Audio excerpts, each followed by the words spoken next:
우리의 신앙은요, 실체일 수도 있고 허상일 수도 있어요. 그러니까 우리의 신앙의 모습이 실체일 수도 있고 허상일 수도 있어요. 실체는 주님이 실제로 살아서 역사하심을 믿는 믿음, 주님이 나와 함께 하심을 믿는 믿음이고요. 허상은 어떤 지식이나 개념을 가지고 믿는 거예요. 우리가 믿음 생활을 하는데 정말 살아계신 하나님을 경험하며 믿고 살아가는 믿음이 있기도 하지만, 또 그냥 어떤 지식이나 개념을 가지고 예수님이 나를 위하여 십자가에 달려 죽으셨대, 나는 그걸 믿어, 이렇게 믿는 믿음이 있어요. 그래서 실체일 수도 있고 허상일 수도 있습니다. 그래서 우리는 늘 우리의 믿음을 진단해 봐야 합니다. 오늘 본문을 보면요, 다윗은 계속 하나님과 대화를 하는 것을 볼 수가 있습니다. 그러니까 사울은 지식, 개념적인 신앙이었기 때문에 사울 왕은 하나님과 별로 대화한 적이 없어요. 그러니까 사울 왕에 대한 말씀을 보면 하나님과 별로 대화한 적이 없어요. 그래서 결국 마지막에 어떻게 해요? 사울이 급해지니까 무당에게 물으러 가는 것을 우리는 성경을 통해서 봅니다. 우리가 믿는 죄인들의 믿음의 대상은 누구예요? 예수님입니다. 그렇죠? 예수님이 죄에서 건져주시고 우리를 용서해 주시기 때문에 죄인의 믿음의 대상은 바로 예수님이십니다. 그래서 우리가 예수님을 믿는 것입니다. 그 예수님이 살아계시다고 생각을 하면, 그 예수님이 나와 함께 계심을 믿으면, 그리고 그분이 전능하신 분임을 믿으면 우리는 그 예수님을 의지하게 되겠고, 그 예수님께 묻게 되겠고, 그 예수님께 대화를 하겠지요. 그런데 예수님께 한 번도 묻지도 대화도 해보지 않았다면, 그냥 나는 예수님을 믿습니다 그러면서 그 예수님께 묻지도 않고 대화도 하지 않고, 그렇다면 나의 믿음은 개념이고 지식이고 그리고 허상 믿음일 수 있습니다. 여러분, 인생에 문제가 생기면, 주님, 제가 이 문제가 지금 너무 힘들어요, 주님 왜 이 문제가 왔을까요? 주님 말씀해 주세요, 이렇게 주님께 묻고 기다려 보세요. 그러면 우리 안에 생각이 옵니다. 여러분, 마귀가 생각을 보내기도 해요. 그런데 마귀가 보낸 생각은 금방 드러나요. 그 결과가 아름답지가 않아요. 오늘 다윗이 오늘 본문에도 계속 묻는 것을 볼 수가 있어요. 왜 물었을까요? 여러분, 죄성을 지닌 인간은요, 죽을 것 같은 어찌할 수 없는 그 현실이 와야 하늘을 바라보고 물어요. 여러분이 허상 믿음에서 실체 믿음으로 돌아설 때가 언제인지 아세요?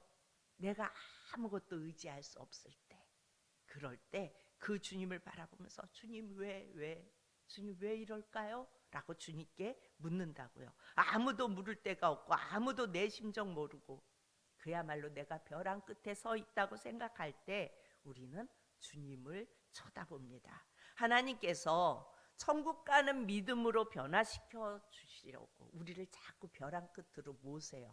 그래야 쳐다보니까. 이 죄성을 가진 인간들은 예수님을 믿는다고 고백은 하면서도 예수님께 물을 생각을 하지 않아요. 예수님을 바라볼 생각도 하지 않아요. 그래서 우리 주님이 우리를 천국 가는 믿음으로 만들어 가시려고 자꾸 벼랑 끝에 세웁니다. 오늘 1절에 보면요, 사람들이 다윗에게 이렇게 말해요. 블레셋 사람이 그 일날을 쳐서 그 타작마당을 탈취하나이다. 그러니까 이스라엘의 한 땅이에요. 유대 땅이에요. 그런데 블레셋이 쳐들어와서 다 쳐서 다 탈취해 간다는 소문을 들어요. 하나님께 묻지 않는 자는 자기 중심적 생각이 있어서 묻지 않는 거예요.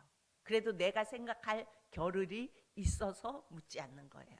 그런데 지금 다윗은 도망자이에요. 도망자인데, 내 코가 석자인데 어찌 보면 나랑 뭔 상관이 있어, 블레셋이 와서 그 일날을 치든지 타작마당을 털어 가든지 말든지 나하고 무슨 상관이 있어, 이러면 주님과 교제가 안 열리는 겁니다. 그런데 2절에 보면은 여호와께 묻자와 이르되, 다윗이 여호와께 묻자와 이르되, 도망자의 신세인 다윗이 이 소문을 듣고 주님께 물어봐요.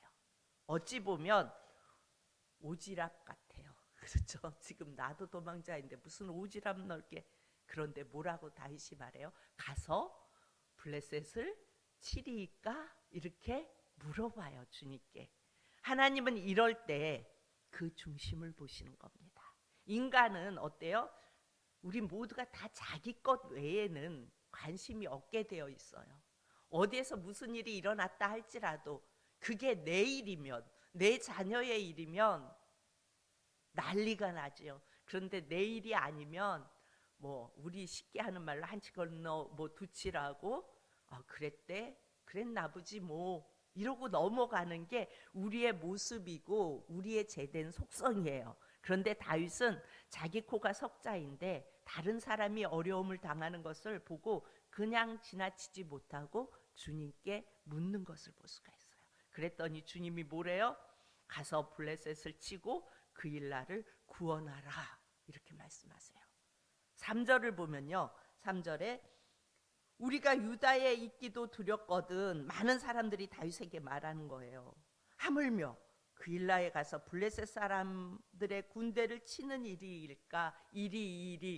그러니까 우리가 지금 무슨 말이에요? 절대 안 된다는 거예요. 우린 지금 이스라엘 땅에서도 우리 목숨 부지하기가 힘든데 우리가 어디 있다는 것을 드러내는 거잖아요. 블레셋을 가서 치면은. 이게 어떻게 합당하냐 이겁니다. 다윗이 그일라에 가서 블레셋을 치면 그야말로 사울에게 나 여기 있어 라고 광고하는 거예요. 그런데 이걸 어떻게 한다고 하는 겁니까? 지금 다윗을 따르는 무리들이 다윗에게 그렇게 말을 하는 겁니다. 4절에 다윗이 여호와께 다시 물어요.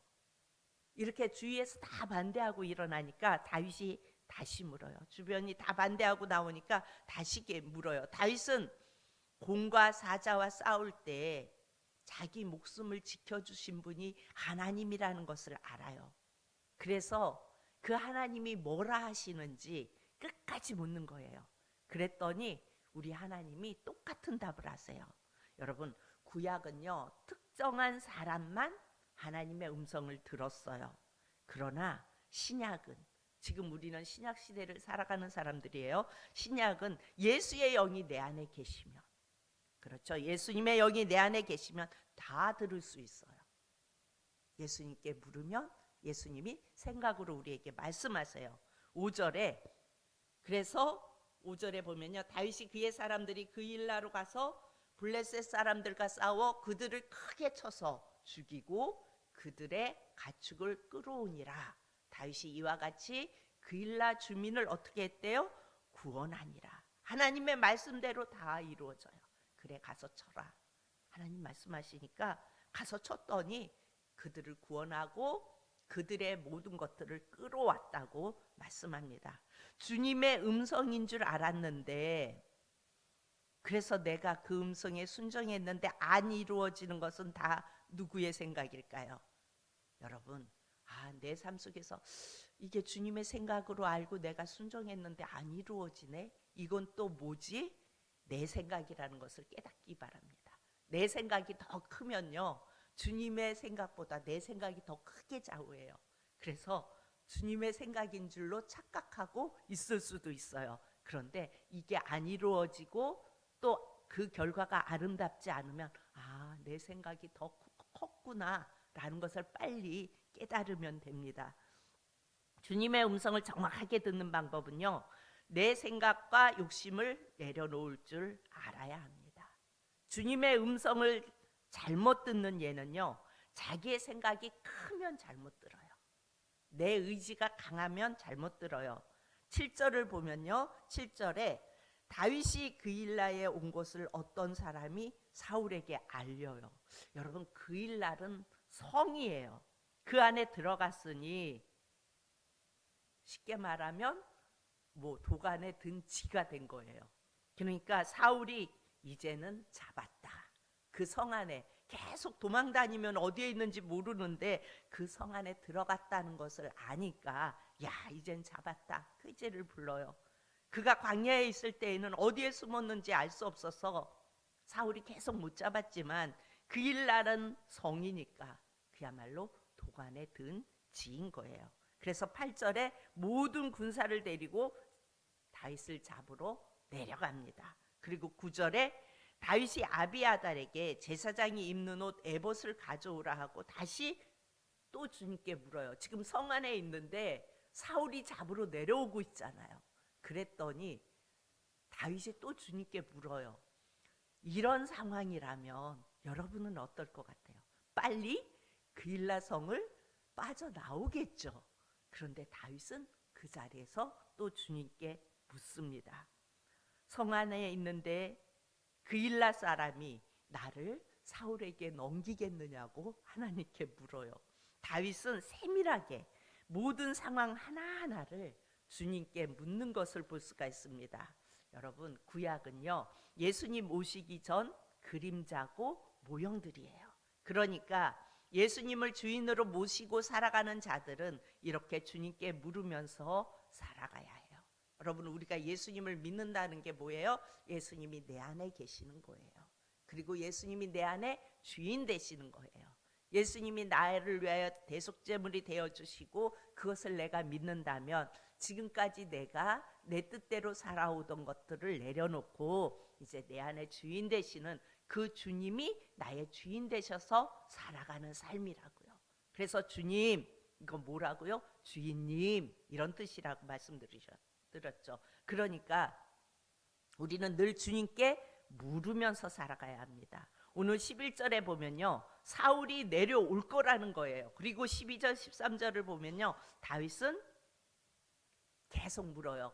12절에도 내 사람들을 사울의 손에 넘기겠나이까? 그리고 13절에 다윗과 그의 사람 600명가량이 일어나 그일날을 떠나서 갈 수 있는 곳으로 갔더니 이렇게 말씀해요. 그러니까 이 말씀은 무슨 말씀이냐면요, 계속 물어요.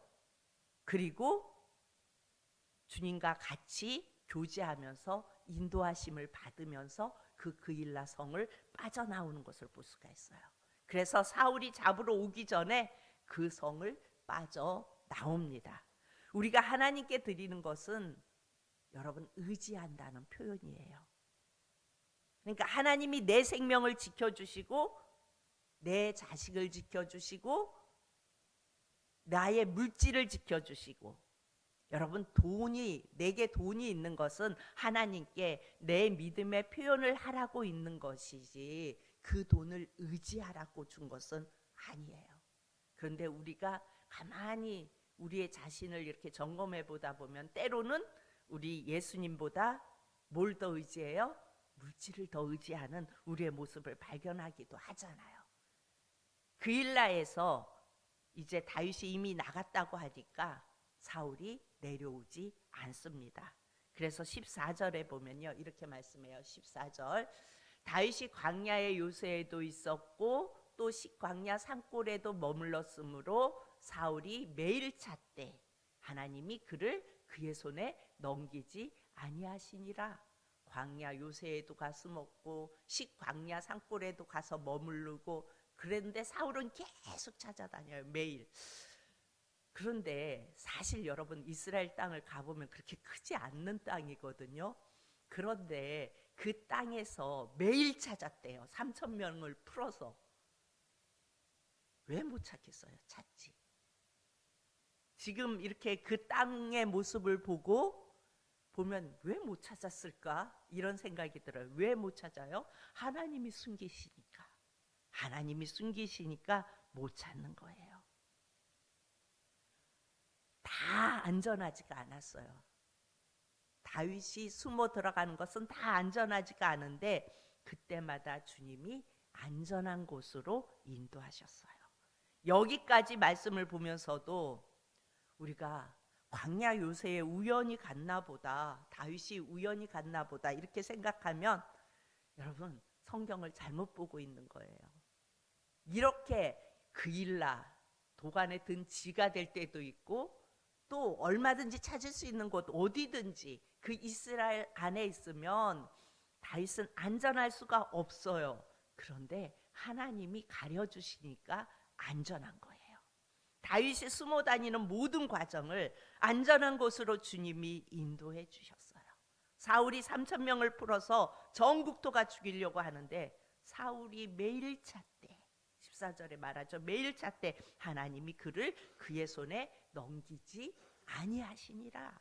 잡을 수가 없어요. 이 새벽에 여러분은 무엇을 의지하고 싶으십니까? 주님이 감동을 할 때 온전히 순종을 하면 우리 주님이 여러분의 인생의 길을 열어주세요. 예수님은 시퍼렇게 살아계시고 또한 우리가 매일매일 물을 수 있는 대상이에요. 예수님은 전능하신 하나님의 본체로 의지할 수 있는 대상이에요. 내가 바라볼 수 있는 대상이에요. 나의 모든 것 되시는 분이세요.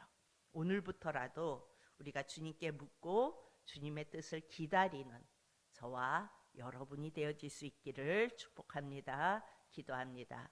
참 좋으신 아버지